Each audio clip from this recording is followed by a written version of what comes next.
Namaskar. Please have a seat, ladies and gentlemen. Excellencies, ladies and gentlemen, as Secretary General of the Indo-American Friendship Association, I have been given the pleasant task of welcoming all of you to a panel discussion, as you see, on World Today, to celebrate the 98th birthday of our senior most ambassador, Ambassador Maharajakrishna Rasgotra.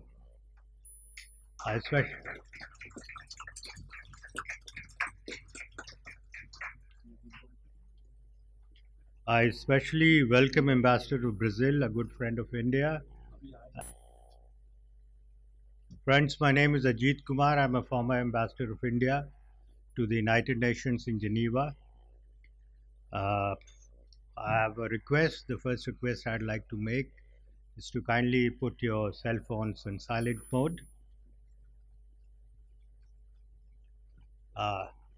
As you know, today we are gathered for an important panel discussion by some of our most eminent panelists on the subject of World Today. To start the proceedings, I hand over to Ambassador Surendra Kumar. Over to you, sir. Thank you. Ladies and gentlemen, good evening. Let us give a big round of applause to Ambassador Rasgotra.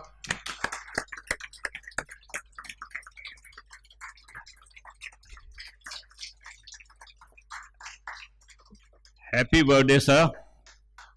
I call him the 8th wonder of the world. And by the time this program finishes, you will know why I do it and how apt is the description. But first, let me greet the chief guest with flowers. I will request Mr. Mohan Gupta to present a bouquet to Ambassador Rasgotra.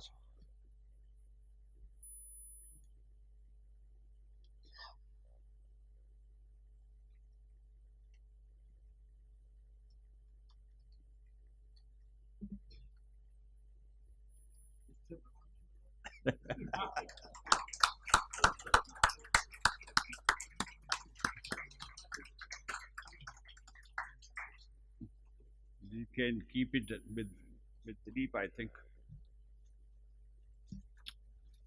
Let me say a word about Mr. Mohan Gupta. He is one of our senior most members of IAFA. He joined IAFA in 2010. He has been a very great, generous supporter of IAFA's activities. He has supported us today. He has supported the past. As you know, IAFA is not a Sarkari think tank. We don't get funds from the Indian government. We don't get funds from corporate sector. We don't get dole out from the US Embassy. Actually, I have not taken a single penny from the US Embassy in the last 12 years. So we depend entirely on the generosity of our members like Mr. Mohan Gupta. Earlier, Mr. Both John, who couldn't join here, he always supports us. So thank you, Gupta ji. Keep on supporting us in future also. There are many in this audience who have known and worked with Rasgotra ji much longer than I have. Basically, I have spent just 17 months with him, but they changed my entire approach to diplomacy. Diplomacy is not only making thick notes with all the statistics and graphs, talking points, and all what goes with this. We learned from him diplomacy means having connectivity. This Modi ji talked connectivity with whom? Connectivity with the top leadership. You should have access to the top leadership. You should have access to the opinion makers. You should identify, nurture those who influence opinion, and also by the parliamentarian, academics, or business community, Indian diaspora, who can nudge and influence policies which are in the interest of India. Mr. Rasgotra, Ambassador Rasgotra accomplished all this without seeming to do it. In his own style, he is an institution. Just to watch him in action, you can learn a lot. In 17 months, I learned so much that in for next 16 years, which I served as Ambassador High Commissioner, all those things really stood me in good stead. Now, I will give you one little instance. Sometimes you feel how naive you are and how little you know how to handle complex issues. Now, 17 months, The Iron Lady, Margaret Thatcher, the Prime Minister of UK, she attended 5 functions of the High Commission in 17 months, a record itself. We had a panel discussion like this after she unveiled the bust of Indira Gandhi in the India House. And on the panel we had, and Mr. Rasgotra was chairing it, Margaret Thatcher, Michael Foot, Sunny Ramphal, Kathleen Rain, and some other people. Now, thanks to this visible access to Prime Minister, many High Commissioners, ambassadors are very envious of him. So one day in the popular Evening Standard of London, I read a gossip column news item which said, Indian High Commissioner Maharajakrishna Rasgotra has been having an affair with the British Prime Minister Margaret Thatcher. As a young diplomat, I was very enraged, and whole night I kept on drafting the letter of rebuttal, using strongest level. We are dismayed, we are outraged, we are disgusted, all kind of strongest language. So next day I told the PS, as soon as High Commissioner comes, I must see him, I have something urgent. So he told, please come. So I went in with the Evening Standard, my hand buzzed, and he looked at me and he, so Mr. Counselor, is something bothering you? I said, yes, sir. I said, sir, did you see this? I thrust this paper. He read and he, yes. So, sir, this letter of rebuttal should be signed by me or by DHT or by you. He said, what? Letter of rebuttal? For what? It says rumor. Even if it's rumor, I will take as a huge compliment. And he added, young counselor, if any rebuttal has to come, it has to come from 10 Downing Street, not from India House. To the best of my knowledge, till today, no rebuttal has been issued by 10 Downing Street. You can draw your own conclusions. Well, there are many things. You see, normally when you have senior persons, they are very dismissive of the young officer suggestions. I was advised internal relations with Intech for 1 year, and I was the retired person, but youngest, because all the 6 IAS officers were senior to me by 15 and 10, 15 years, and whatever I will say, they say, forget about it. This is nothing. This is nothing. I used to feel very frustrated. I said, unless you listen, how do you feel? Mr. Rasgotra is totally different. If you have good idea, I encourage you to hear it. He knows that I befriended the chief editor of London Times, Charles Brown, and Rajesh is here. Once we went to his office, in dockyard, and he opened the costliest champagne bottle, and then not only that, the editor showed us around. Normally, we do other way around. It is the chief editor who took us to Savoy Grill and always gave a sumptuous dinner, which is, so I wanted to send the chief editor to India. And I was corresponding with XP division for more than 3 months. They said, no, we don't give any passage to the fellows coming from UK. He's rich, his paper is rich, and he can afford. We give only passage to only African countries. So I was very tired. One day I went to him. He said, Mr. Counselor, what can I do for you? I said, this is the problem. He said, sit down. He, in my presence, asked me to connect with Civil Aviation Secretary. And he says, here, Krishna Rasgotra here, my counselor is sitting here. He wants to send the chief editor of London Times to India. The great paper, great idea, and we support. So do one thing. Give return passes, first class, 3 days, hospitality in Delhi. Then I said, sir, if you don't Delhi, you should go to Bombay. Okay. 3 days in Delhi, 2 days in Bombay. Sir, if you go to Bombay, you should go to Goa also. So he said, look, 3 days in Bombay, 3 days in Delhi, 2 days in Bombay, 2 days in Goa. Then he said, sir, he can't go alone. His wife should also go. He said, look, my counselor is very greedy. So let me repeat it. Deal is return fare, first class, Charles Brown, his wife, 3 days in Delhi, 2 days in Bombay, 2 days in Goa, all 5-star hotels, pick up everything on the house. They should be looked after very well. Whole conversation took 3 minutes. I was wasting 3 months. This is how he works. This is how you learn where diplomacy goes. Now the topic today is world today. So I should really say something when you have one NSA there. I think we have 3 or 2 retired Deputy National Security Advisors here. We have Rasgotra Saab, we have Professor Mohan, we have Joshi ji. I can't anything add very new. But to me, the today's world looks like the world of Mahabharata. So Mahabharata gave you Gita, but it was what was this word? It was the most fratricidal war. brothers cheating brothers, trying to get your kingdom, brothers trying to disrobe your sister-in-law. You are using deception, you are using every trick in the game just to win. At the end of the day, what did you do? You destroy each everybody. Now today's world, there is no all. You have lectures. The summiteers do summit. They talk about democracy. They talk about human rights. And then what we do? Be the so-called great advocate of democracy, human rights, get the government of terrorists installed in Kabul. They leave the Afghan women to the Taliban vultures. The images you saw when Taliban was coming to Kabul, the Afghan people trying to running behind the American plane to hang on to the wings of the plane. We have seen that. We have seen what happened in Ukraine. You have these summits, they talk about be a firm commitment to uphold the sovereignty, territorial integrity, human rights. But they don't have courage to use one word, condemn invasion. No, it is strategic interest. Nowadays, everything is you are strategic autonomy. You wait Afghanistan, strategic wait. Taiwan, strategic ambiguity. I think we should have a strategic hypocrisy because you say something and then you really don't do it. But if you look at last 3 years, what the image we have, image of COVID-19, we have seen in New York, bodies, cops piling, nobody claiming them, people standing queue to get the lunch boxes there. We have seen second wave in India. We run out of wood in the cremation ground, we run out of oxygen. And today, we must, humanity, the whole world can compliment itself that we have endured, survived, overcome it. This is really great compliment. There are many flaws, but thing is, who could have imagined 2 years back we will be sitting again and really talking like this or be traveling at normalcy.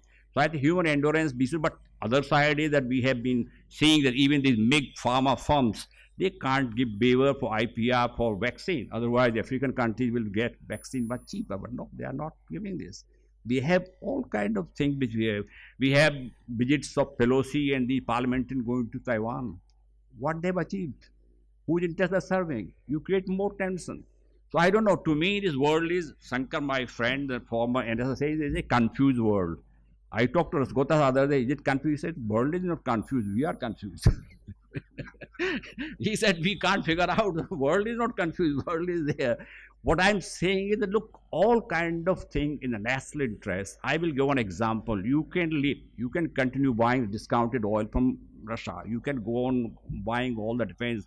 You can continue all the cooperation. At the same time, why shouldn't we be able to say to them that, look, what you are doing is right? And I will give one example. There was somebody, the Prime Minister, not Congress, the BJP Prime Minister called Atal Bihari Vajpayee. He's the man who gave the phrase, India, US naturalized. He's the one who said it.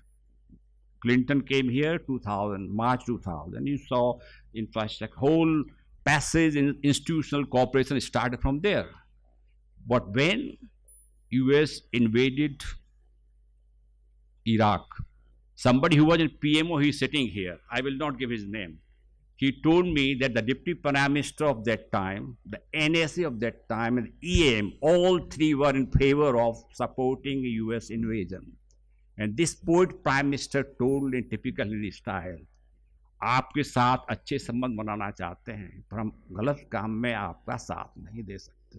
And he is the Prime Minister who got the parliament resolution passed condemning invasion of Iraq. So we should have some flexibility somewhere. I won't talk much because I have taken more time than I normally do. One only thing is that I personally feel if you just analyze what bottom line is what. The whole world is abandoned Gandhi. Gandhi's philosophy, noble goals to be pursued with noble means. No, nobody bothers. They have all embraced Shankar's friend Deng Xiaoping of China, who said, so long as the cat catches the rat, it doesn't matter which is black or white. That is what is happening world over. You serve your method, doesn't matter what means you are using, what aim you are using. World to me is in chaotic world. I don't know what I'm saying makes any sense, but there are many people who will tell wisdom and will figure out for us. Thank you guys for listening to me. I now hand over to Rasgotra ji to conduct and chair this discussion. Thank you.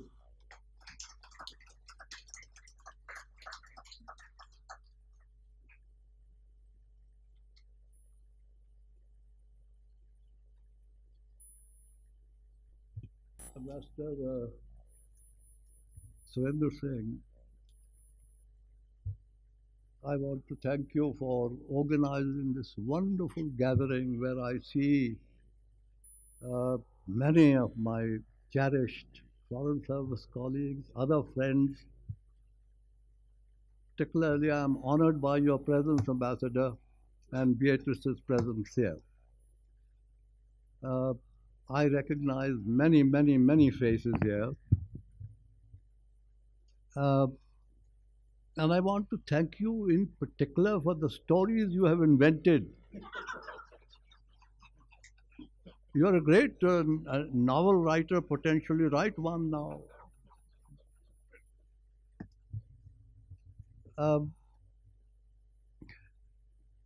So many things to say, but I think I should wait for my time. One thing, Surendra, while I thank you for this, I think you made a mistake. I am determined to hit a century. You can write another novel for that occasion. Thank you very much, all of you coming. Thank you very much, Mr. Gupta in particular, and my friends here, Raja, Mohan, Shivshankar, Menon, Joshi ji, and of course my friend Ambassador Surendra Singh. Without saying anything more, I think we'll proceed with the program because there is time allotted to me. I had other things to say. I'll do that later on. So we have the first speaker, Raja Mohan. So go ahead, repeat it. Good evening to all of you. It's really a special privilege for me. Mr. Rasgotra's century to be. And really, let me start by congratulating you on your birthday and wishing you many, many happy returns.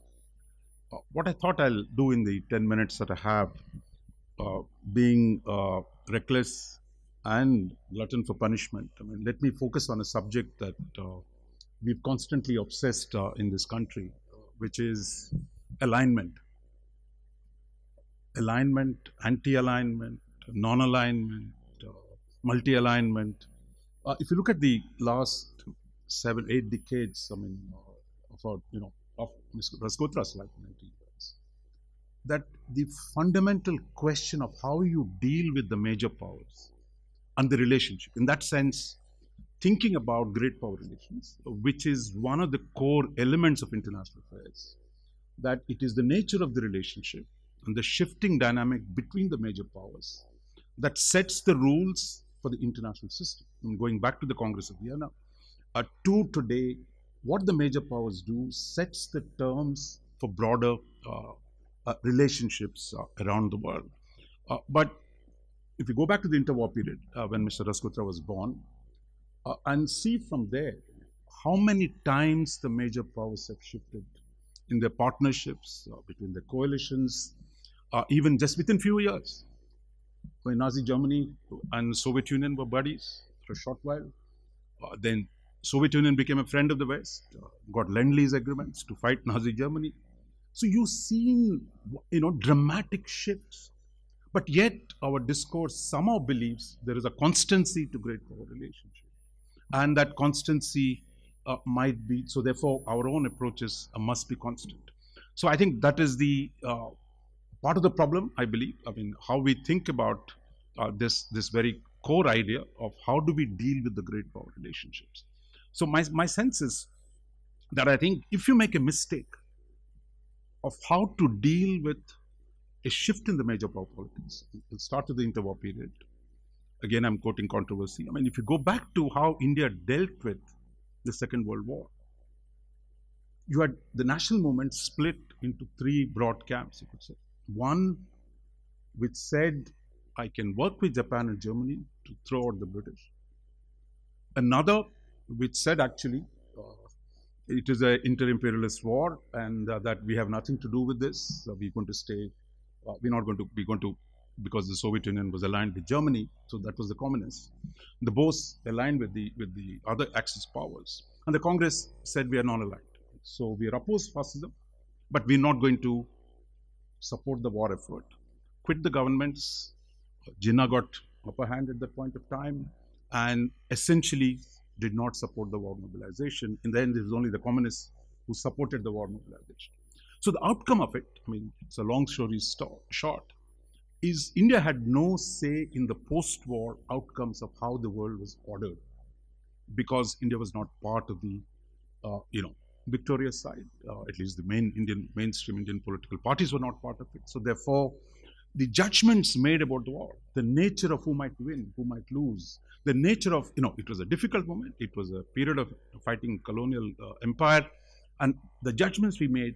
So it's not a question of criticizing one party or the other, but the consequences of the choices that we made in the interwar period had profound effects on the territoriality of the subcontinents, its division, and the nature of its relationships, which continues to endure with us. So therefore, how we deal with the major power relationships, I think, is a critical one. And I think today, just reading the meeting between Xi and Putin this evening, I mean, Putin has said, we're going to be a tandem. We're going to operate in tandem to shape the future world order. Tandem is a bicycle, that. It has two wheels, two pedals. So the idea that China and Russia are going to build a new non-Western order and shape the future of the international system. So, but of course, the size of the two wheels are going to be different. The nature of the pedal power is going to be different. But yet, the notion, what we're hearing today, is a fundamental shift that is taking place. And therefore, how India deals with this, the new constellation of major power relations that is beginning to unfold, is going to shape a lot of other things that we do in the days ahead. So my sense is what we do, at least three broad features. I mean, I think in contrast to the traditional debate in terms of how we should deal with the major powers. One, India's relative weight among the major powers has grown. It was not the situation in 1947 that our relative weight in the international system has grown because of our economic strength. That today, it has taken us 75 years to do $3 trillion. But my sense is in the next 10, we'll at least be adding $4 trillion. What happens inside is a different story. But the fact is the weight of India in the international system is going to grow. So how we deal with the other powers is going to be fundamentally different from how we thought about the nature of the relationship between the other powers and what its consequences for us are. The second big change, I think, is the geography of the distribution of the powers. As long as the US and Soviet Union or the European wars that took place, Japan was the exception, these were distant forces that were operating, and it was relatively easy to navigate between them. But today, the second largest power is next door. It's rarely that India had the experience of having the world's most powerful, one of the world's most powerful nations as your neighbor. In fact, it was India that, under the British at least, radiated power outside to the neighboring world around us, in the Indian Ocean, in the inner Asian region. But today it is China that's going to radiate power. So how we think about the relationship between the powers is going to be fundamentally defined by the fact that China is our neighbor. China is the second largest economy, second largest military power, and going to be soon the largest economy. Things go according to track. So therefore, this is again a hugely different condition than the condition we had faced before, where the US and the Soviet Union were the main powers, and the choice was of how to navigate between them. Finally, I would say India is also a different country in a way that it is a global country today, in a way that it was not. That your footprint, surely your diaspora footprint, is today so wide, and most of it is in the West. In fact, most of it is actually in the Anglo-Saxon world, and the nature of that relationship that between India and the West has profoundly altered, which none of us acknowledge, or it is not something right thing to say, but the fact is, facts are on the ground. Our trade with Europe, US, and Britain, and the other Anglo-Saxon world today is the number one factor. Second, the diaspora, most of it, as I said, is in the Anglo-Saxon world. But yet, we have problems with them. But the fact that, unlike in the past, when we turn to the Soviet Union to balance China, if Russia and China are a tandem, to use Putin's words, how we do that, deal with the balance of power in our neighborhood, is going to look very, very different from the one that we have done before. So I think this is, but what is the positive side of it is, as I said, we are a much bigger country in terms of economic size, and that this gives us leverage in terms of dealing with the world in front of us. Unlike in the past, where we had to be defensive, we had to be carefully navigate between those. But today, the size and the agency that the size gives, I think gives us a lot more options. And I think therefore, my sense is that India that is confident and is willing to play the great power game. I mean, I think unlike in the past, I mean, it was said, India was the linesman in a football match, always calling foul, offside. But we are in the field now. Which is the Brazilian ambassador can't avoid a football metaphor. So we are in the field. So you are kicking the ball. You have elbows. So I think this is a very different India in a very different field that we are playing, not running along the sidelines and saying offside. So this, I think, for the next generation of people who make foreign policy, I think this must be a lot more exciting period than the difficult challenges that we had to surmount in the last 75 years. Internal divisions, conflict within the subcontinent, the numbers, I mean, that the suffering, the difficulties that we faced in a bipartisan way, we've come a long way. But my sense is the best is yet to be. While the world is very different, India also is in a much better position to deal with this new world, in a world in which, in the end, we can leverage the external world to make the lives of our people better, because $2,000 per capita still, you can't run away from. You might be the third largest economy, but still doing things to make your people's lives better. That, I think, if that is the objective, I think our opportunities are a lot more. So I'll stop here. Once again, thank you.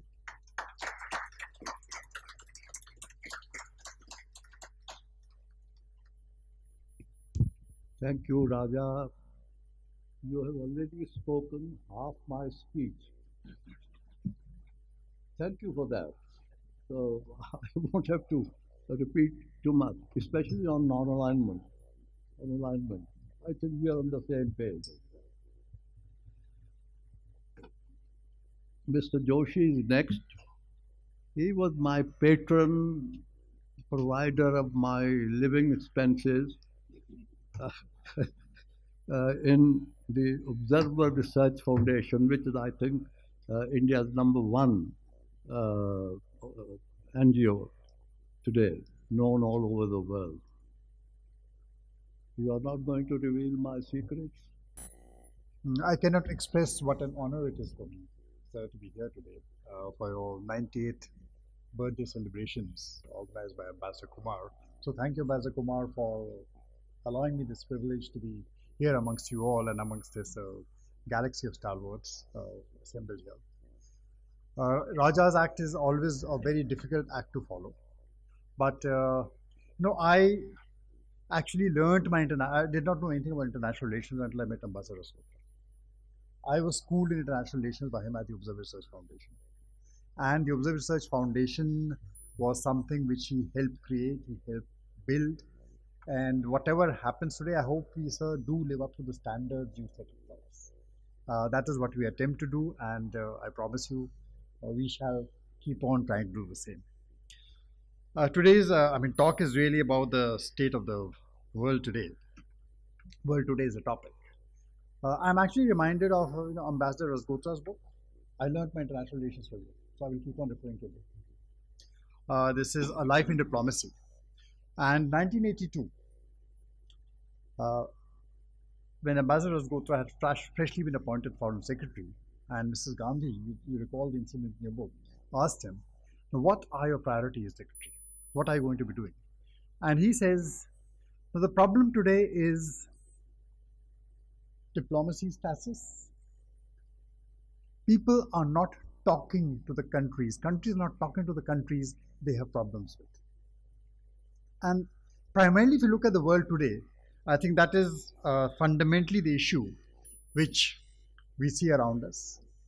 That diplomacy as such, the mode of diplomacy, the context of diplomacy has completely altered. I mean, global leaders today don't talk to each other, they talk at each other, and most of the talking at each other happens on public platforms like Twitter. And war and diplomacy both are conducted on the trenches of Twitter.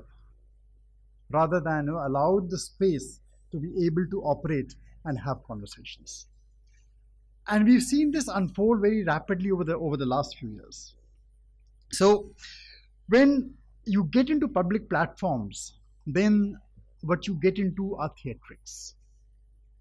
You do not get into actual diplomatic space to find solutions to problems, yes, which are going to be there, to find solutions, answers to issues. Now, yes, 2020, Ambassador Kumar said, was there. It came as a big rupture. Everything was hit. Growth was hit. Economy suffered. And then just as, we were hoping to recover from the effects of the pandemic, comes February the 24th. And this particular, violation of the UN Charter, when Russian armies marched towards Kyiv, actually unleashed the perfect storm, only to make matters far worse from what they were in 2020. And in the 2 years between 2020 and 2022, we have actually moved forward 2 years only to go progressively back. In some things we've gone 20 years back, and some things we've got 30 years back, and some things we've got 50 years back.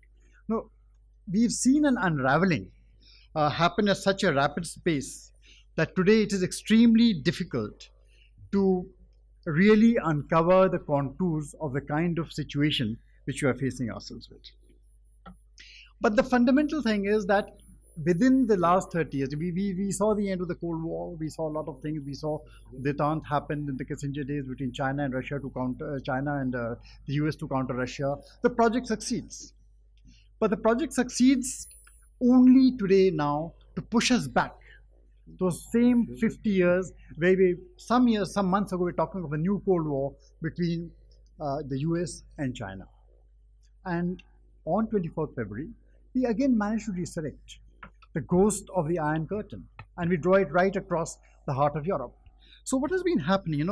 It is one thing to say, okay, there's great power politics operating, but there's also another way of looking at it, that in many ways, the function of agency has actually got over these years much more diffuse. And in the tortuous effort to make themselves secure, the way things unfolded, both sides have become victims of their worst insecurities. And that is what really unfolded through these years. So what we are finding ourselves is in a kind of paranoid, schizophrenic world in which we are seeing every possible weapon being used. On the one hand, we find platitudes being mouthed about the rules-based international order, when every action subverts the very tenets of the international order which was built over the last 70 years. So which way are we headed? And the paranoia actually is such that it is not just declared foes. Even allies are found to be quietly, surreptitiously reassessing their options, looking elsewhere and trying to hedge their bets. It is not just that countries like India are hedging their bets. There are lots of other countries also hedging their bets around. And these are allies hedging their bets. I'll talk about it later. But given the situation, the kind of collision of crisis as the IMF calls it, what is actually hit the world today, it is actually the collision of crisis, which is unfolding a situation where the global funding environment has turned completely adverse. And given the state of distrust between leading powers today, given the state of distrust, the shockwaves of the multiple tsunamis, first COVID, then the war in Ukraine, then the sanctions, and not just the sanctions, the effort to use finance flows as a weapon, break down the entire banking system, to use SWIFT as a weapon of war, and completely stop transactions. Now, these are very, very heavy weapons which have been used, and these are weapons which there is no Geneva Convention for. They take lives. They take lives of innocents, but there's no Geneva Convention which regulates their use. So, foremost in the minds of countries which are today in the emerging world, in the emerging economies, there are three things which they're really worried about in this situation. So if there is ambiguity in stance, there are reasons for that ambiguity in stances. Foremost in the minds of these countries are three things, to what extent will the G7's preoccupation with defeating Russia and containing China impact, first of all, completely and disrupt the global economy? And that is primary concern number one. Second, put paid to a very fragile economic recovery which was taking place after COVID. And third of all, undermine all action which we have been taking over the last so many years, whether it is climate change, whether it is sustainable development goals, just completely throw them out of the window. There are no resources left to do any of these things. Now, many countries like India actually import, and Europe also does, imports this inflation from outside. It imports it primarily in the form of energy prices for all the energy it consumes. And the problem, the difference is that while the OECD has far more headroom to be able to today subsidize its population, give out doles to take care of the complete disruption which is happening in the energy markets, India, a country which actually has both subsidies and taxes on the same items because it is doing redistributive justice on the basis of these, today finds it does not have the bandwidth to do either. It can neither afford to give subsidies, nor can it afford to actually raise finances for taxation to where prices go. So there are serious headwinds which countries face. We've seen the effect of these headwinds in Pakistan. We've seen the effects of these headwinds in Sri Lanka around us. So as we struggle in this very, very new world, let me just briefly conclude with some of the challenges and some of the points of the situation which I've just described. See, first of all, the challenges to democracy across the world. Given the kinds of challenges democracies across the world today are facing, including the United States of America, it is a troubled democracy. And the kind of polarization you see in the United States of America is something which has Americans really worried. And this kind of polarization you're seeing across all democracies. You're seeing it here as well. Now, given the kind of trouble democracies today are in, posing the entire discord and struggle as a binary choice between a kind of rules-based democratic system of order and fighting a very authoritarian system which is completely rules-based is the wrong framing of the problem at all.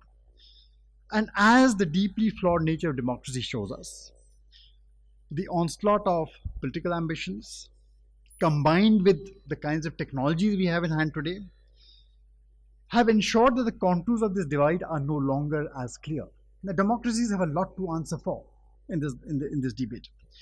Second, given the enormity of the economic crisis facing many fragile economies, the need to have coordinated fiscal and monetary adjustments across countries, like what happened after 2008 in the aftermath of 2008, becomes even greater. But the willingness to do that is today completely missing. We do not find that kind of willingness. So the problem is that if instability spreads, you're going to have many, many more ungoverned spaces in the countries around you. Now, how do you handle those ungoverned spaces? Because those ungoverned spaces are ripe for another version of globalization, which comes in the form of global jihad. So those ungoverned spaces are going to go on increasing in this kind of situation. So that is why when we start talking of assistance to vulnerable populations, it is not about humanitarianism. It is actually about your own sake, whether it's Afghanistan, whether it's Sri Lanka, to find resources to assist countries which kind of submerge, which go under, becomes an absolute imperative. And given this kind of headwind, the third thing which happens is, even as countries turn protectionist, even as countries start looking more and more inward, they are going to be even more desperate, first of all, to contain the economic fallout of all that is happening within their borders, or even to find new engines of growth. So in this kind of situation, the new protectionism, which is actually pushing politics to the center of a lot of economic decision making overtly, not, if you start looking at statements, that is what seems to be happening. It is political decision making which is actually guiding where sanctions are imposed, what is to be done with what country, what kind of trade relations we're going to have. But beneath that, if you start looking below the surface, you find that when the Emiratis are given the choice and have to make a choice between choosing F-35s and 5G, their choice is obvious. In the interest of growth, they chose 5G. They said, sorry, we are not just F-35s for the point of view. And the same kind of conversations you find across Saudi Arabia, across a lot of the Gulf states, Bahrain. They are all, yes, hedging their bets. They are all looking elsewhere. So where does this take up when we start, just to conclude this? Now, I spoke, we are in a situation where there's a disconnect between geopolitical ambitions and what is happening in the world of geoeconomics. There's a deep disconnect today, for reasons which I can't go into here. And security-led efforts, which we are seeing today, to draw kind of red lines across the innovation landscape, to draw red lines across the world of finance, to draw red lines across all kinds of standards, whether it's the standards for technology, and those kinds of battles which are taking place across the world today, are pushing to create and accelerate, in a way, alternate modes of trade and commerce which are taking place. It's happening parallelly all the time. It keeps on happening. How far this succeeds today is extremely difficult to tell. And it's difficult to tell for various reasons. But what they do is two things. First of all, they are making globalization itself a very contested space. There are different versions of it. There's a Raja spoke about it, the Chinese version and the Russian version, with both are driving around in tandem. They're also talking about globalization. And there is the other version which says, okay, get these out. We have our own version to do it. What this does is, the second thing, should these kinds of disconnects persist, something else happens. There are massive opportunities for arbitrage and profits which exist at multiple points between these two versions. And to conclude, I'll just give you an example. Think of it. Why, when there's slowdown in China today, the economy, because of COVID shutdowns, has actually been struggling, and therefore demands should be falling. Demand for energy should be falling. We find that LNG demand in China, LNG, shoots up by 50%. It's a huge jump. And LNG is getting re-exported. And where is it getting re-exported to? Right into Europe. Where is it coming from? From Russia.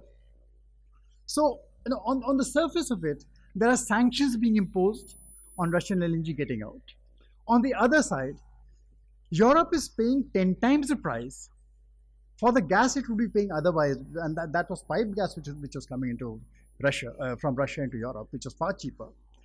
On long-term contracts, they're buying spot LNG at 10 times the price. A lot of arbitrage, money being made. That's what I mean.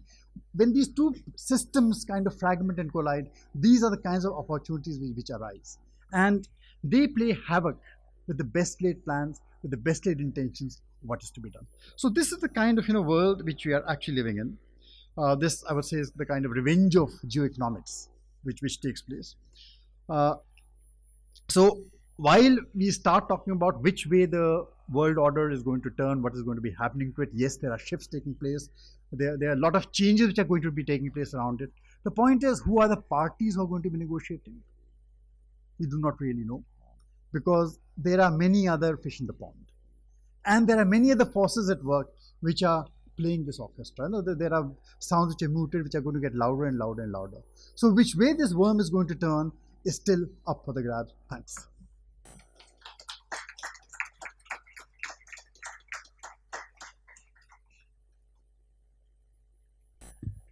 Thank you, Joshi ji, for your remarks.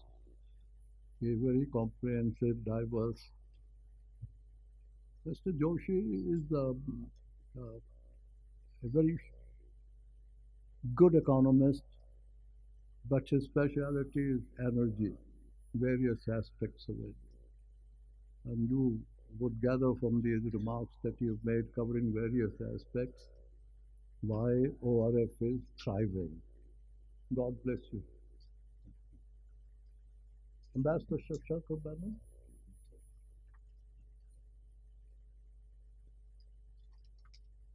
Let me begin by joining everyone else in congratulating you, Ambassador Rasgotra, and look forward to the next celebration in 2 years from now, you look around the room, you can see the respect, the affection in which you're held by so many of us. But not just so many of us, I mean, people of all ages here, which is really quite remarkable. That's not something that you can put together very easily. For people like me, I mean, you've always been an inspiration, a mentor. I mean, the one person who I used to meet regularly and ask for advice when I had a job which meant doing something was Ambassador Rasgotra. And I always learned something about what we should be doing. And something practical, something that actually worked. And for the younger diplomats, at 73, I can say younger in his presence, right? Thank you for giving me that opportunity to use the word young. But at that, really, it is amazing how many of us you have mentored and seen through our careers. For me, that is really his great achievement. It's a greater achievement, I think, than even having a story about you and Margaret Thatcher in the newspapers. But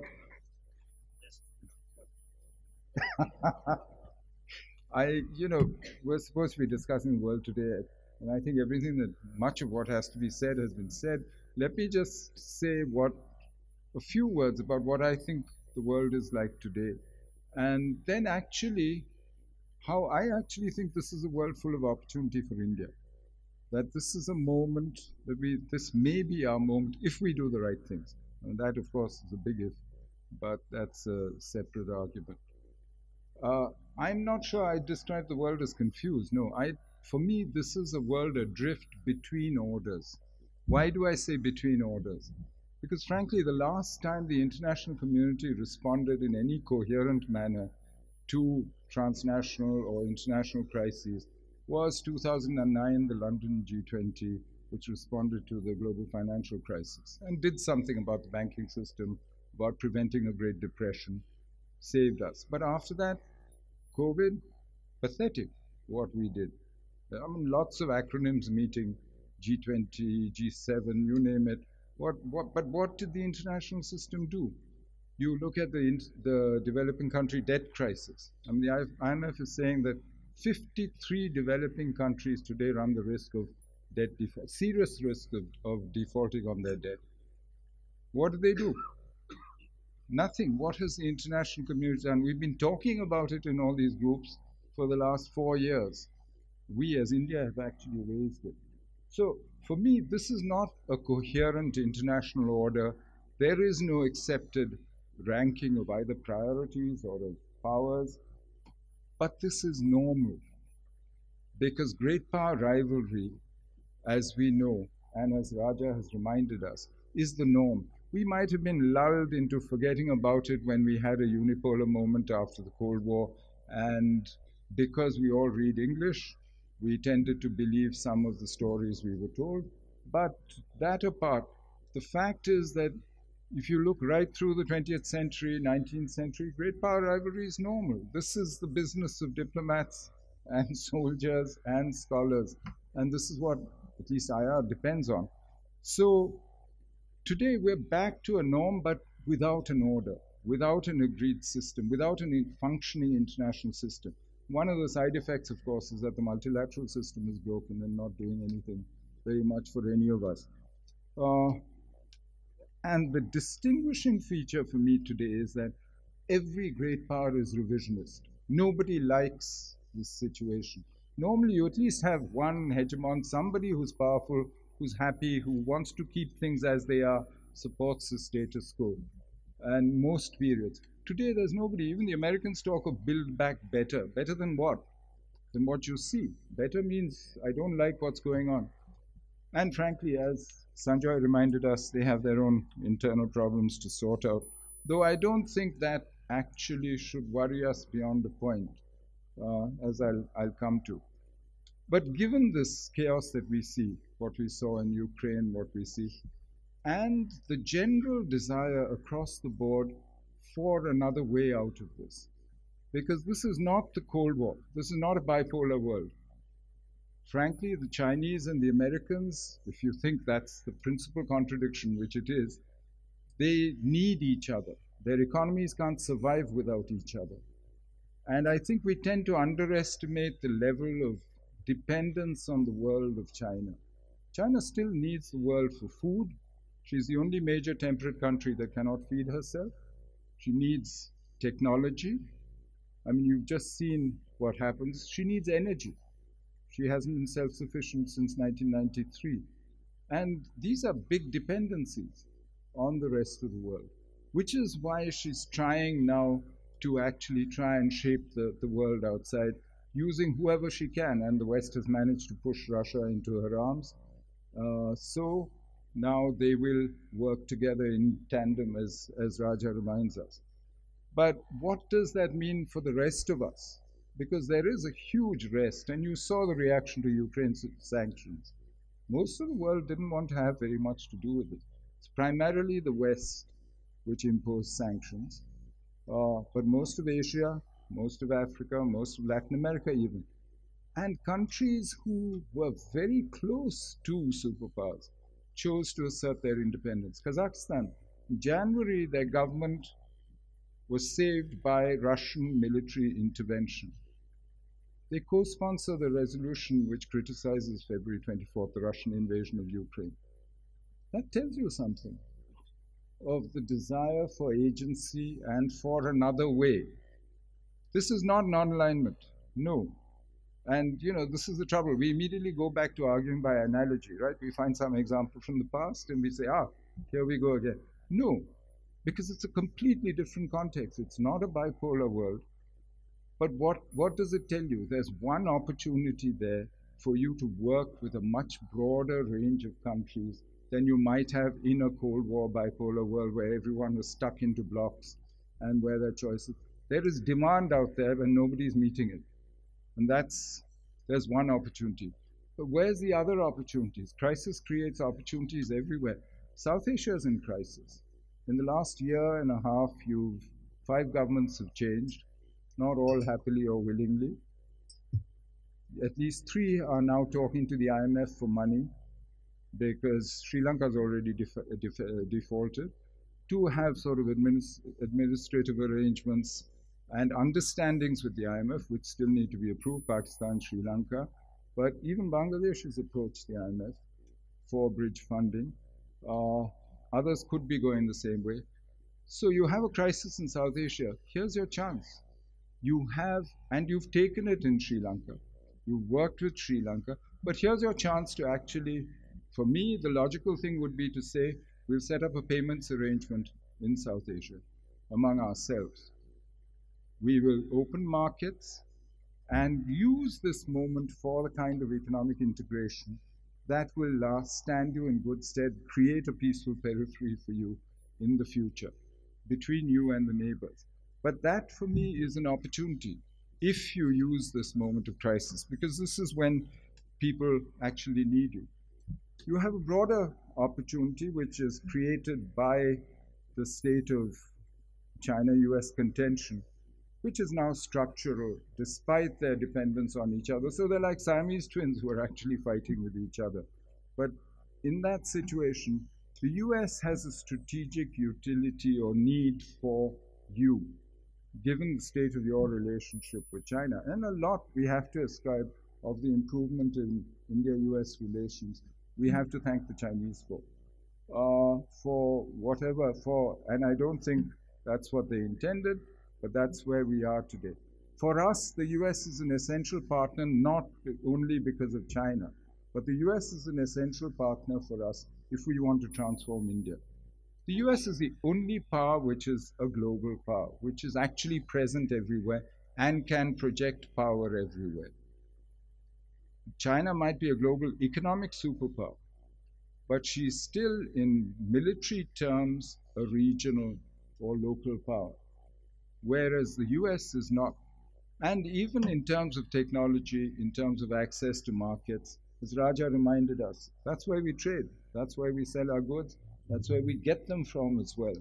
So it makes sense. You have an opportunity here to rework your relationship, not just with the US, but with the entire West, which you didn't have before. And it's created by the crisis and by the fact that frankly, they face hard economic times in the future. And I'm not talking about just day-to-day transactional opportunities, which we are not bad at taking, actually, when we buy Russian oil, when we manage to. These are things that we're not bad at all. But there is possibly, and this is much more questionable, there is possibly something that you need to be doing with the Chinese as well. If you think back to when did you get 20 years of peace, of the border staying roughly where it was, how did you get the 93 agreement, the 96 agreement, and that modus vivendi which worked for a while and now no longer works, was broken in 2020. You got it because China, for their part, had just gone through Tiananmen, was going through a huge internal adjustment. Deng had to make that southern progress, etc., to get reform going again. Thought they were the last big communist country standing with a big regime change target on their back, that they might be the next target of US regime change. Soviet Union had just collapsed. So they did 93 with you. They didn't want to open another front. Today, China is going through a huge internal readjustment, a renegotiation of the economic and social contract. Political contract, they don't want to touch. But there is a huge adjustment process going on in that. When Xi Jinping says common prosperity, when he starts reminding people that it's a dual circulation, it's his version of Atmanirbharta. And it's interesting, no miracle economy, whether it's Japan, Korea, Taiwan, has managed more than 40 years of fantastic growth, in fact 30 years in their cases, without then going through a very difficult adjustment period, much more difficult than anybody predicted. You look at Japan in the 90s, you look at the adjustment that they had to make, it's happened to each of them. And it could be that China's heading a similar thing, heading for a similar process, because demography, because of the world economy, for various internal reasons, that they can't do investment-led growth, etc. I'll leave the economics to Sunjoy Joshi. If that is so, if there is, then you have an opportunity here then to actually see whether or not, and I'm not saying there's any guarantee, but you need to test the proposition of can you then actually use this to find a new level of modus vivendi where you learn to live with each other. No guarantees, but it's worth looking at it as a possibility and testing it. And if it doesn't work, it doesn't work. But it's an opportunity, it seems to me, because things have changed. And they've changed fundamentally. And especially for the Chinese, they've changed in the last 2 years in ways that I don't think they certainly expected.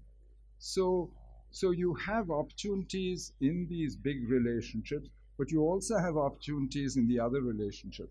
But all this depends on 3 or 4 things. I mean, you have to have a coherent external economic policy, because you can't walk on one leg. You need to, if you think you're going to play a political, diplomatic, military role outside, you have to be engaged economically. You can't say, I walk away from RCEP, I'm not going to be part of the trade leg of IPEF. Those are not choices you can make. You can't give with PLI what you take away by raising tariffs. So there's a whole, you have to actually sit and recalibrate the way you engage with this new world that you see out there. There are other things we want to do, but most of that, I think, is internal. I don't believe the myth that we are being told, either that history's arc is bending towards democracy, or that the East is rising and the West is declining, and that's inevitable.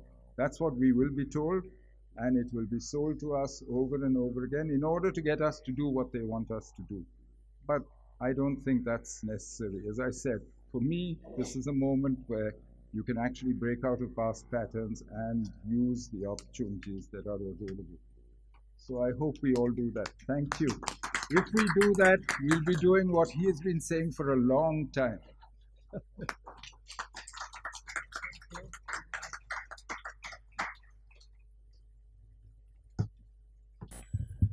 Mr. Shivshankar Menon is, in my judgment, the guru on China. And he dealt with China. He was ambassador there. He was earlier there. And then he dealt with China as the National Security Advisor. Well, he tried to mold the Chinese into the right way of thinking about India.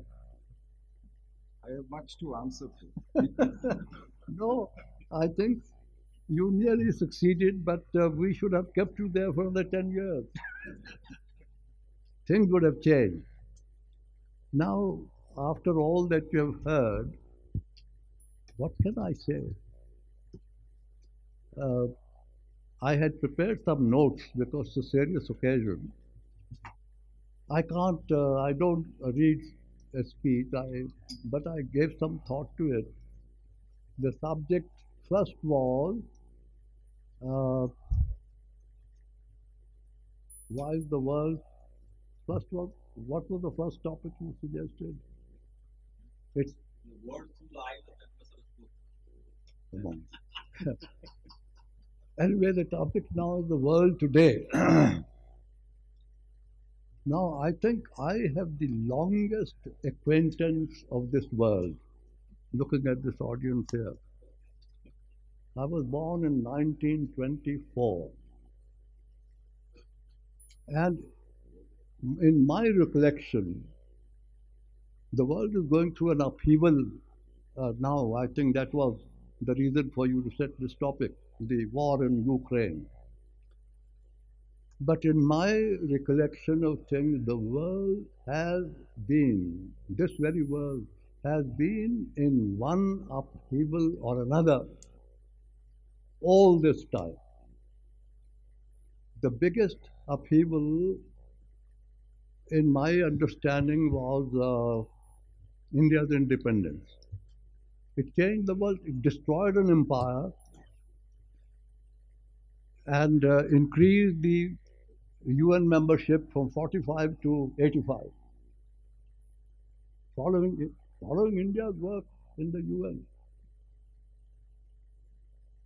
Now, so far as this war goes, I've given it a lot of thought. You know, you cannot teach good manners to great powers. How many wars have taken place and how have they ended? China invaded Vietnam, could not win the war, and sort of having declared victory, there was no victory there. They were beaten up. Good. They retreated. Then China invaded India. I think they succeeded in one purpose of the invasion was to humiliate Nehru, because Nehru's status in the world was something which Mao Zedong could not just digest. But China retreated. There was no victory.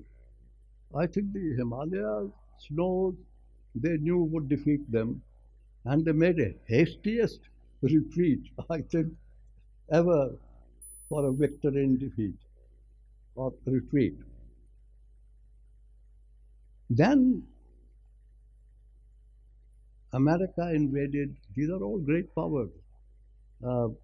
China, now I'm coming to America. America invaded Vietnam, and they had to retreat in defeat. Then America, not learning from that experience, no, before I come to America, then Russia, another great power, superpower, invaded Afghanistan. And after labors of 10 years, not getting anywhere near victory, they retreated. Then America, not having learned anything from the story of Vietnam and their flight from there, got into Afghanistan again. And you know what happened recently. Was it victory or was it retreat? Now, as I said, you can't teach these great powers. But what is worse is they don't even learn from their own experiences. Repeated invasions, repeated retreats.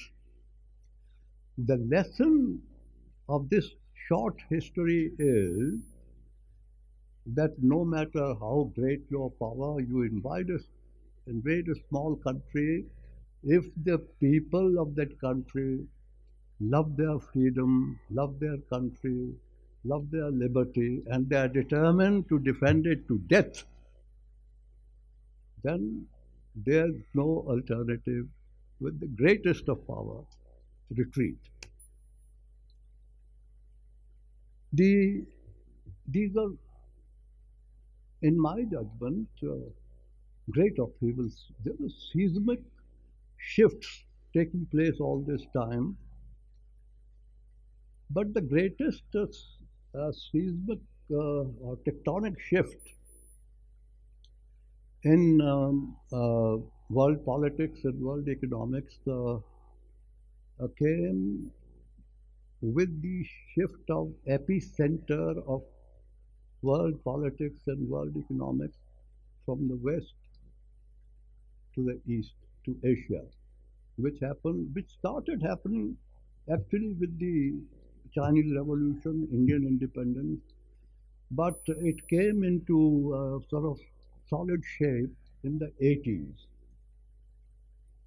I remember a discussion in Rajiv Gandhi's office about the world having changed. The world, incidentally, changes all the time. It changes every day. It's never the same world every morning. But these seismic shifts of power, economic power, military power, have caused commotion, caused problem, caused difficulty. My reading, Ambassador Surendra Kumar, is this war in Ukraine is going to end as the other great power wars on smaller countries have ended in the past.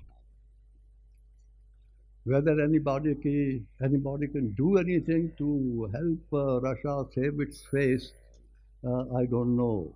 Americans won't do anything. No great power is going to do anything. No great power has helped another great power. This, I hope you won't contradict me, Shivshankar. This 4 February treaty of no limits of relation between Russia and China is a fake thing. Russia is in a mess in Ukraine. China has not lifted a finger. Russia has run short of missiles. It has gone to North Korea. Probably in North Korea also. I mean, China is sending these missiles, one doesn't know. But this goes on, so we shouldn't worry too much about it. The unfortunate part is because of globalization of world economy, world politics, this little war in a small country in the neighborhood of Great Russia has caused ripples all over, food shortages, this, that, or the other, inflation, and rising prices, and so on and so forth. This is one aspect I thought I would present to you.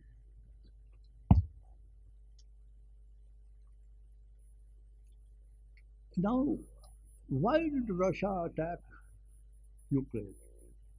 Russian politics usually is very smart, very clever. They're good people, thoughtful people. They have long history behind them.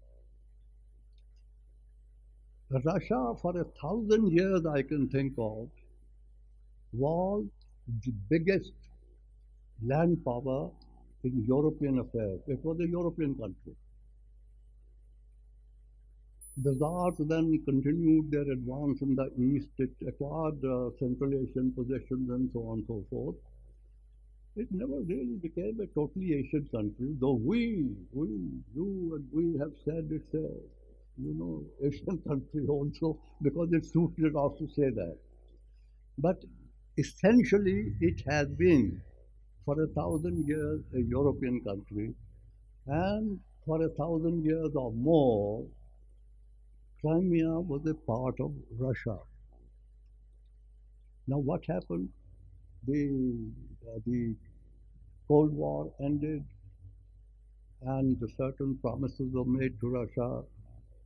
But contrary to those promises, the West kept advancing NATO to Russia's frontiers. I think they had taken possession of all the rest, but this little country, Ukraine, remained.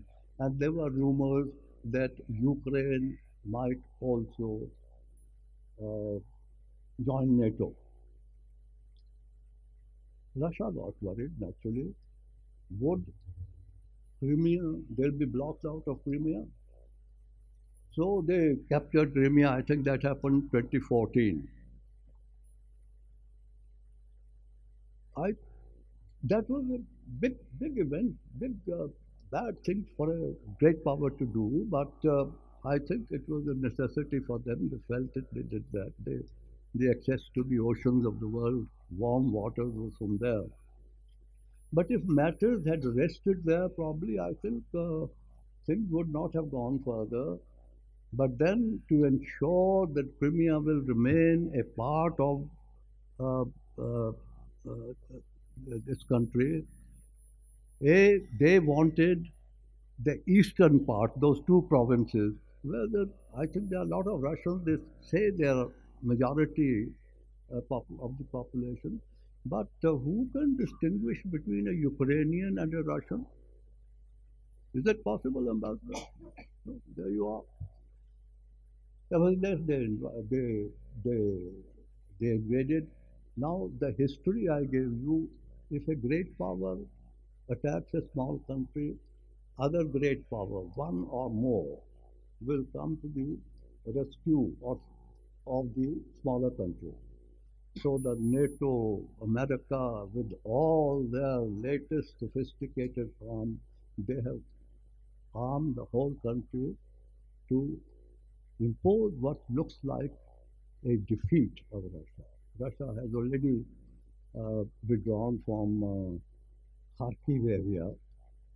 And I think, I said to myself when I read this news that the beginnings of a retreat have started. It will have to be a retreat. As friends of Russia, you tell me, can we help them in this in a dignified way? Can we step in to say, come on, Mr. Putin, make a gesture? I thought there's probably one gesture we can make. We have fought shy of telling him that you have done something wrong, stop the war, end it. Our foreign minister, as a matter of policy, has been developing not an alliance, but special relations with a lot of middle powers. France is one of them, Indonesia is another. There are so many of them, a group of 30, 40. He has been focusing on those and developing good relations. And I think somebody, the government of India, should bring them together and decide on a diplomatic démarche with Putin to tell him you have achieved your purpose.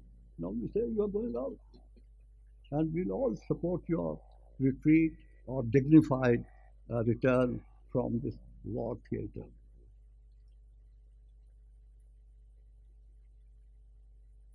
I think there was some Chinese mischief behind this war.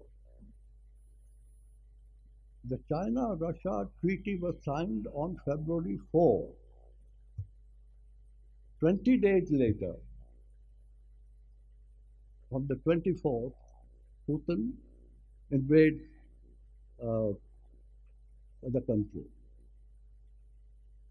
Why did, what happened in that meeting? in Beijing. Now, Chinese mind, as you know, is a very crooked mind. Am I right? They signed this treaty. They were under pressure. They're feeling the pressure of American-Indian relationship deepening. And they wanted somehow this pressure off. And what best way of getting the Americans, NATO engaged against Russia, and succeeded. So, how long will this treaty endure, last? How much more mischief will China perpetrate on its so-called friend Russia? I was shocked to see a statement by Stoltenberg, who is the Secretary General of NATO. He was talking in Canada. He got very worried, and he told the Canadians to worry and the world to worry, because he said, here my notes have become irrelevant now, that Russia is building new naval military bases equipped with the latest weapons, including supersonic missiles, all along their northern coast. Now, I happen to know the Russians have been doing it for the last 25 years. And why are they doing it? Because they suspect China's intentions. China, Mr. Menon, has developed a navy of 400 ships, several submarines. Where are they going to deploy it? They are preventing by geography to enter the Indian Ocean. And I think our Navy and our defense people are in the process of setting up their own bases on the Indian Ocean periphery. There are other navies present here, American Navy is present, British are present, the French Navy is present. These are all Indian Ocean power. Who is going to let China in to the Indian Ocean as a naval power? As a peaceful country, the commerce, trade, these other things, then there is no problem. In the now they have, of course, the South China Sea and North China Sea. I don't think that the seas, those little seas, are big enough for 400 strong navy, 400 ship strong navy.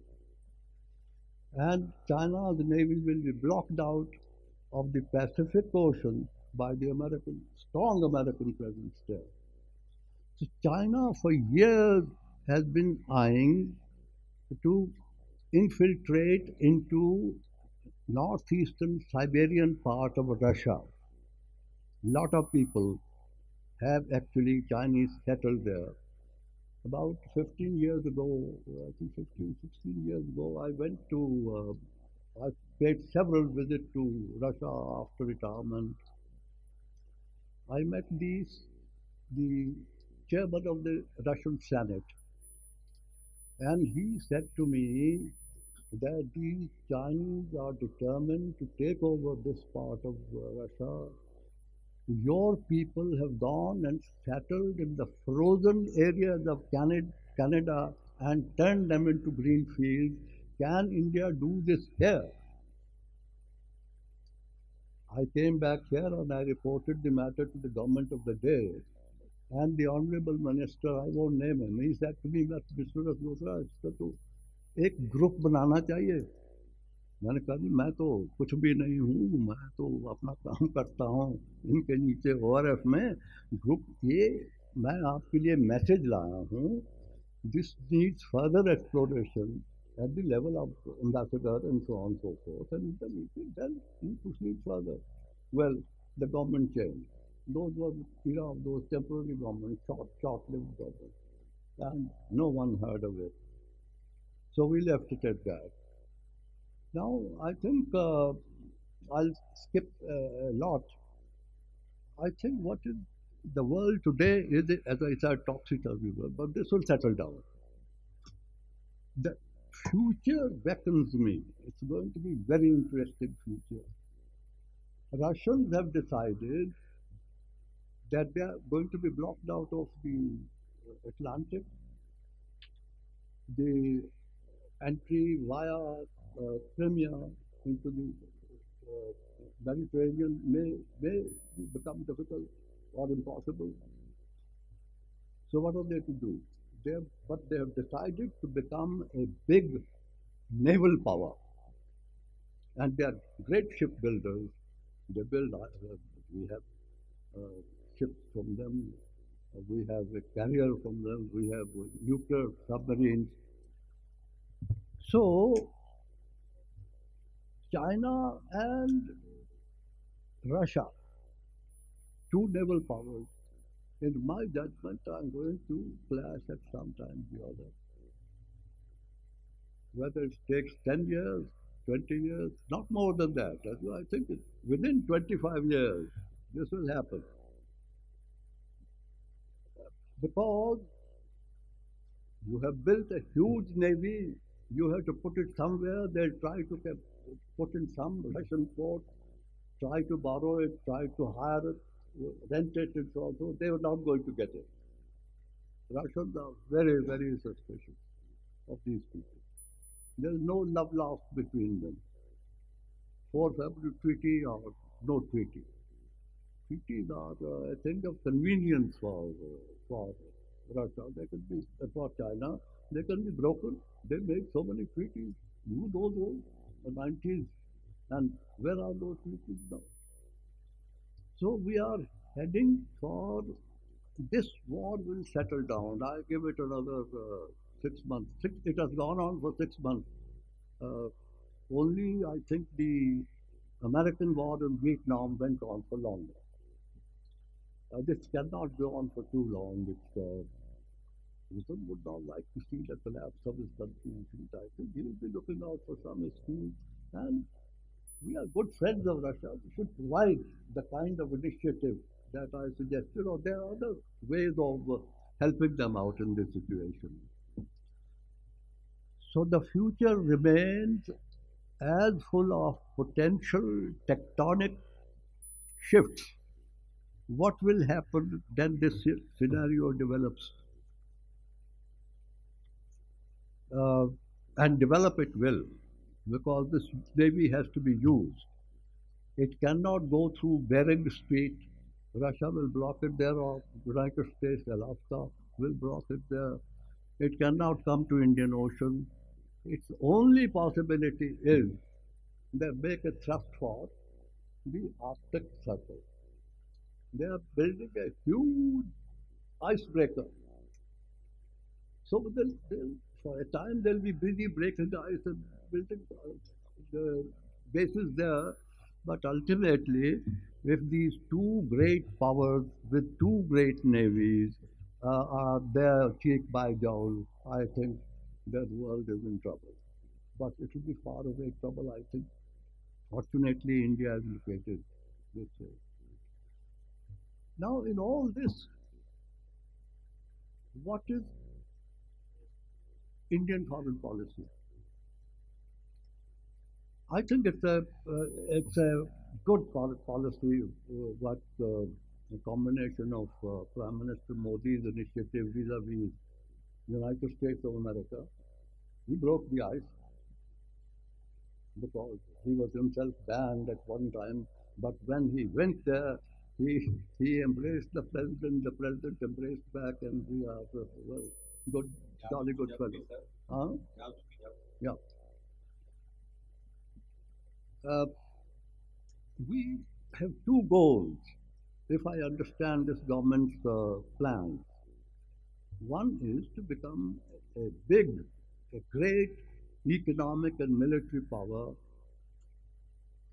and to, by 1947, declare ourselves a developed country. Now, how are we going to become a developed country? Look at the state of our technology. We have certain sectors in which we are very good, and the world is using our technology. But we need frontier technologies in our arms sector, in other sectors, transport sectors, and so on and so forth. Who is going to give it to us? Putin doesn't have it, obviously, you can see. Chinese don't have it, they're not going to give us anyway, and the Chinese, I think, Chinese power is overrated. One provocation after another, while this war was going on in the West, and America was totally engaged there, but American speaker decides to, House Speaker decides to visit Taiwan. What did the Chinese do? They threw up some fireworks, missiles.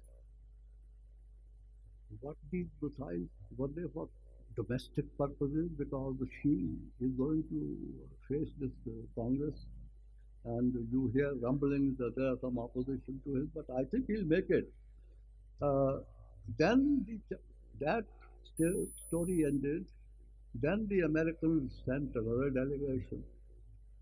This time there were not even these fireworks.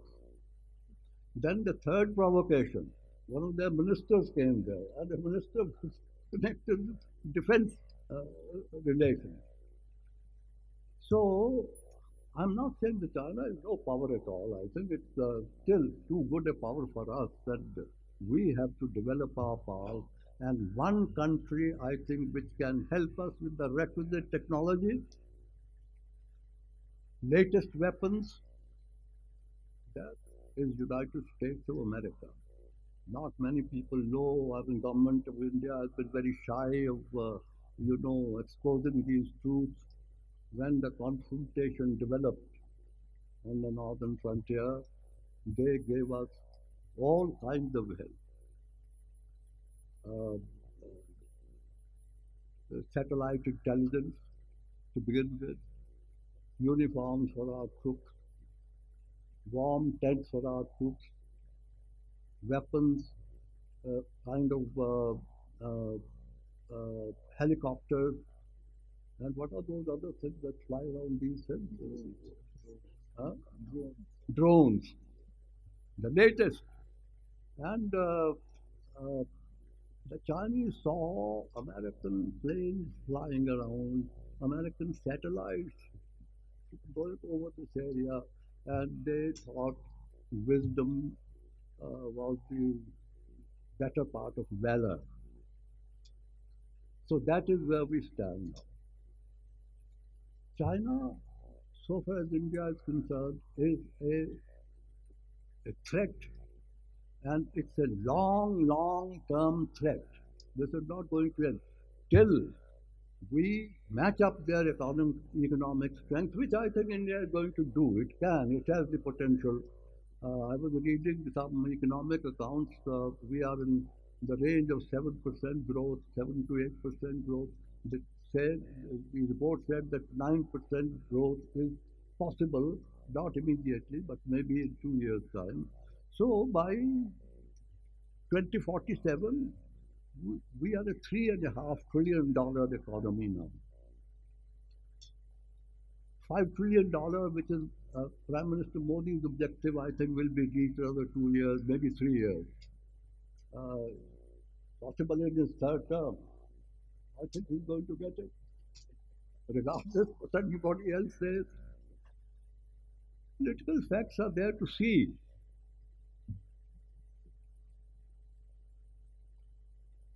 What is this?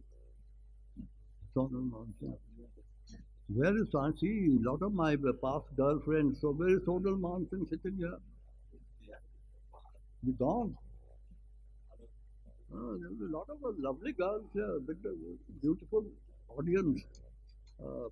I'm delighted. Look at the smiling lady there. So, we need alliances are out of style, out of fashion these days, but we have a defense cooperation agreement with the United States. It was signed when President Obama came here. It has been nicely tucked away somewhere, but defense cooperation is taking place. Whatever we want from them, they are giving to us. This is my information. If anybody knows better, he can contradict me. Alignment, non-alignment was mentioned. Non-alignment, dead. The conflict is not. I don't think there should be conflict between Russia and the United States of America. Russia will never go to war with America. United States will tease Russia, trouble Russia, make Russia expend its wealth and arms, but it will never really attack. So, but China, you don't know. China can do any sort of thing at any time. We should deepen our relationship with the United States of America. Sometimes I worry because the government is making too much of France. France is good to cultivate these middle powers. And France is, in a limited sector, an alternative for the supply of jet fighters and so on and so forth. So is Britain, so is Italy, so a number of other countries. For trade, it's good to have a banding together of these middle powers. But only real support, technological arms that we need for the next 25 years can come from that country. Therefore, we should not risk a sort of cooling off of America. I've spent 10 years in America over 3 posts. I'm studying that country all the time because it's a very important country to study and a very interesting one too. I've never seen what is happening today.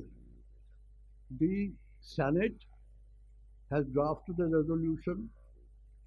The House of Representatives has passed a resolution which says no sanctions on India because of those missiles we bought from the number one.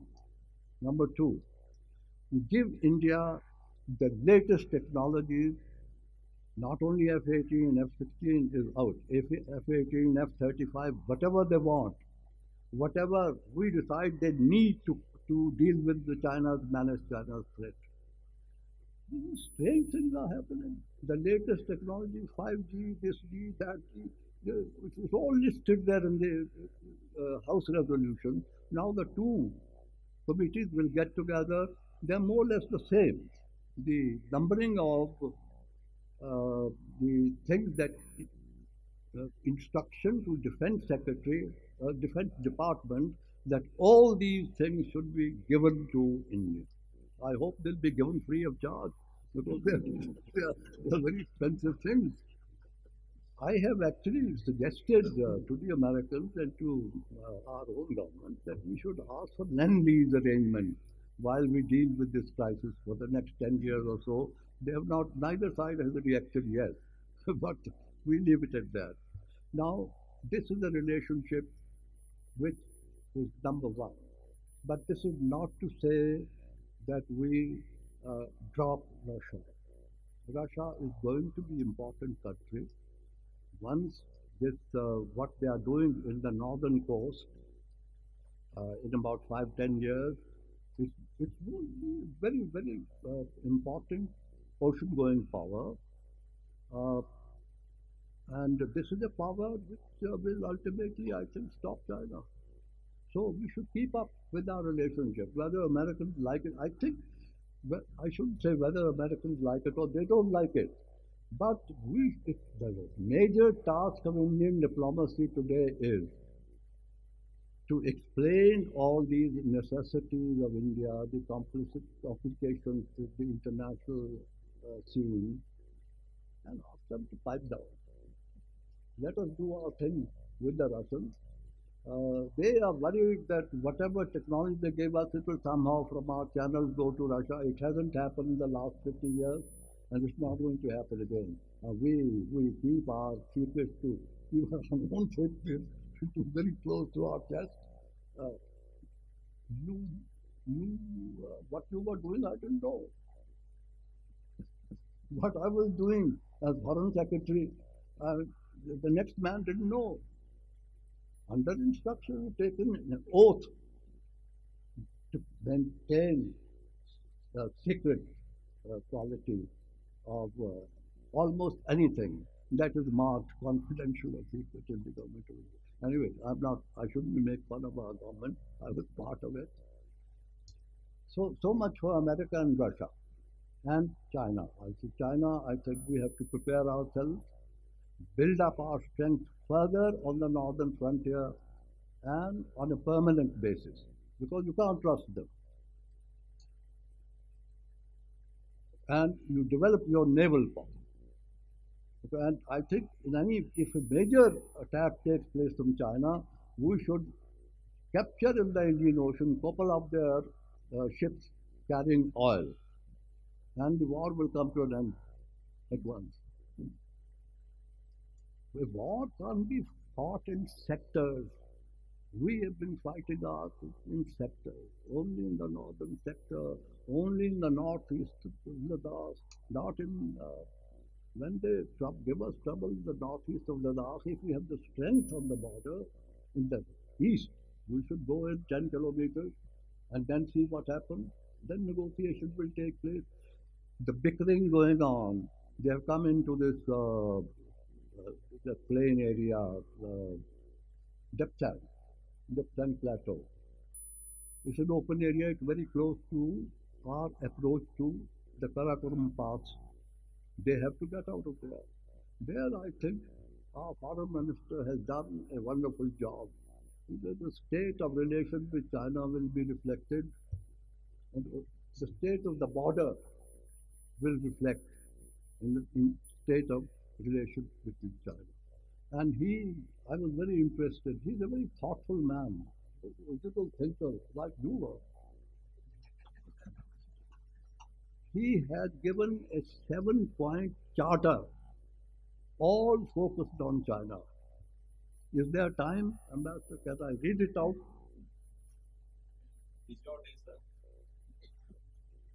No, it's a very interesting document. It's not very long, it's short. I hope I have it here. I've forgotten.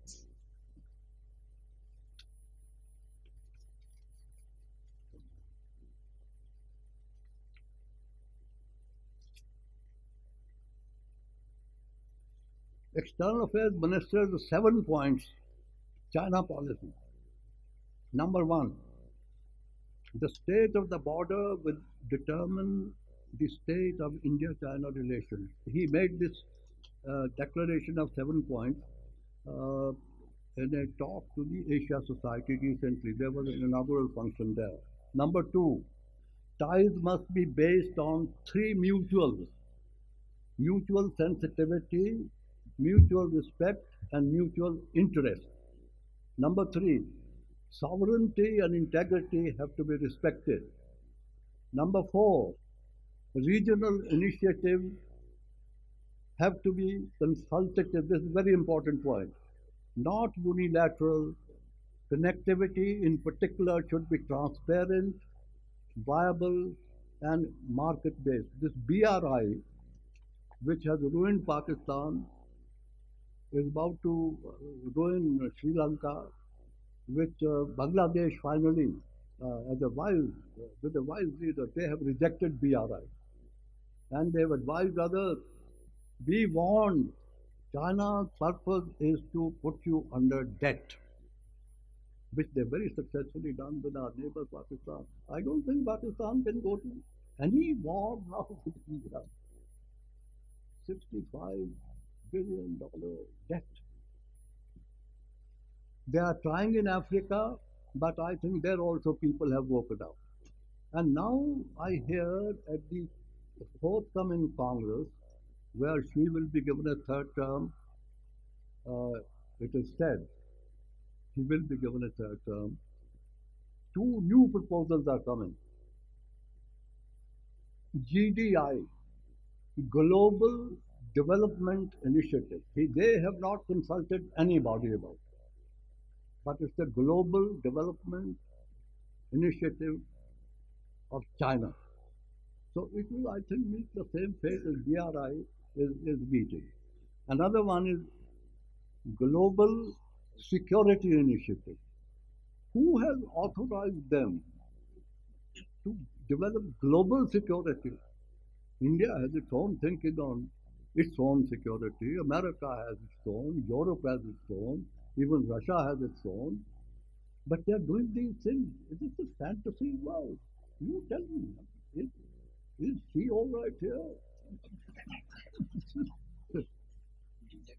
Well, gentlemen, only last point I want to make is that this government, this country, should always be ready to engage in talks with a country like Pakistan.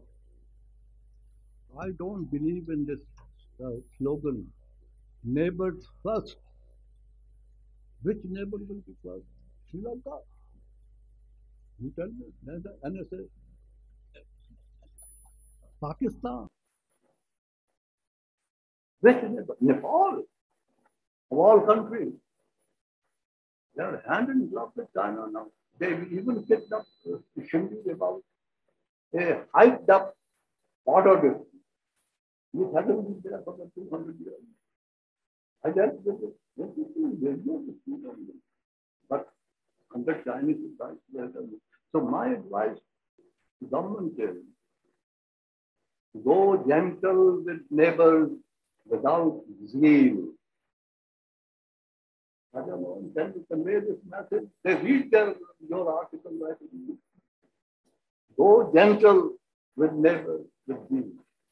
Pakistan is a neighbor, we have to live with it. I think they are in two minds just now. Talk to India, now they need our vegetables, they're going to need grain, they're going to need 1,000 things. Poor chaps, they've been hurt very badly. It's a terrible flood. I don't wish that on any country, not even on China. China is being looked after by God Almighty now. Corona, we got rid of. Corona has disappeared from the rest of the world, but it's flared up in China. So many towns are under lockdown. Well, I wish them good luck. Thank you very much.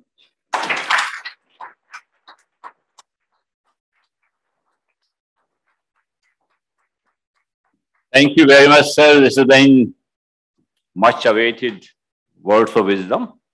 I think this time, as they say in Hindi, Bhooke Vajan Hoy Gopala. So we will skip maybe if you permit. Question answer, you want to, I think we should. Question answer session we can skip because some guests are waiting. You have been wonderful, wonderful audience. Listen so patiently. When I do function without Rasgotra, half of them start going 7:30 onward. And by the time we come 8:30, there are only 10% left. But you have stayed on. That means there's something which you have been waiting for, something which you cherish. And I must thank all our great panelists. From here, Sanjay Joshi ji, spare time, he goes around so many places. We have our friend Shankar Menon, he has so many commitments in India and abroad. And Professor Raja has so many hats. Actually, I had put about 6, 7 those designations under his name, and he said, no, please cut it out and put it only fellow and, and columnist. I say strategic thinker and writer and author and all that. So once again, thank you all for coming. And thank you, sir, for giving such wonderful insight as you see the world, how it's turning out. And I'm sure we will all remember. And I'm sure Raja will use at least part of it in his next. Maybe some others will. I had some friend here. I don't know, they have come and gone. Is Mr. Mujib Mashal here? Hello, is my friend from New York Times. Have you been provoked enough to ask something, but we have no question answer session next time. Okay, thank you very much. Good night.